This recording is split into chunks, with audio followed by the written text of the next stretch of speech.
Hello everybody and welcome.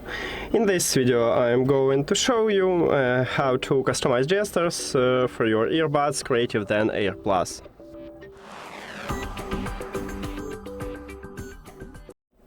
You have to start by open Creative app, and of course you need to add your earbuds to the application.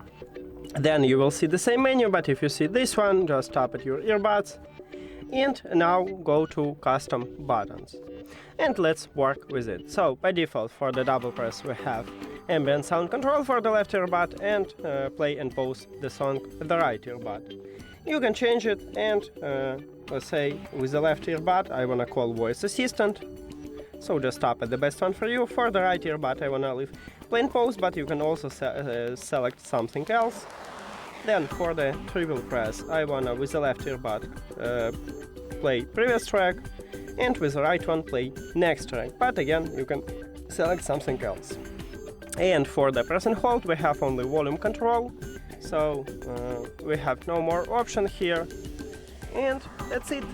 But if you don't like what you made, you can reset these controls by clicking the reset button at the right top and then revert, and we have it by default.